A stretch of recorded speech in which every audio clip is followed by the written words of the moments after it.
হেই WhatsApp guys, আসসালামু আলাইকুম। আজকে গিয়েছিলাম আমরা মিরপুর একে। সো আমার একটা ফ্রেন্ড আসছে গ্রাম থেকে।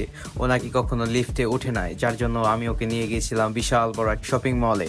সেইখানে ওকে আমি একটু লিফটে চড়াইলাম, কজ ওই জীবনে কখনো নাকি উঠে না। তো আমরা একটু প্লেসটা ঘুরলাম অ্যান্ড আমরা ছবি তোলার জন্য আমরা ভালো মানের একটা শপিং মলে ঢুকলাম, একটু ছবি টবি তুলে আবার বের হয়ে গেছি, কজ আমাদের পকেটে টাকা নাই। তারপরে আমরা চলে গিয়েছিলাম লাভ রোডে। সেখানে গিয়ে বিখ্যাত এক মামার দোকানে চা খেতে গেলাম, পোড়া রুটি এবং সাথে মালাই চা। এটার কালারটা ভাই সেই আসছে, আমি কখনো খাই নাই, নর্মাল দুধ চা দিয়ে খাওয়া হয়েছে, বাট এখানে মামার দোকানে বিখ্যাত, তাই ভাবলাম যে একটু ট্রাই করাই যায়। পরে মামা এই যে মালাই চাটা তৈরি করছে। গাইস দেখো, তোমরা যারা চা প্রেমী আছো ভাই, এটা দেখলে তোমাদের আমি শিওর খাইতে ইচ্ছা করবে ভাই। এই ওয়েদারে ভাই গরম গরম রুটি এবং সাথে দুধ চা ভাই, যেই ভিজাইলাম সেই ভাই সেই মধু মধু রসমালাই, বুঝছেন? আর যে একটা মুখে নিলাম ভাই, কি বলবো ভাই, এখনো ভাই আমার খাইতে ইচ্ছা করতেছে। তারপরে আমার বন্ধুকে আমি ট্রাই করতে বললাম, ওই খায়া ঠিক আছে, ওই কোনো রিভিউ নাই, ও শুধু এদিকে ওদিকে তাকায় ভাই।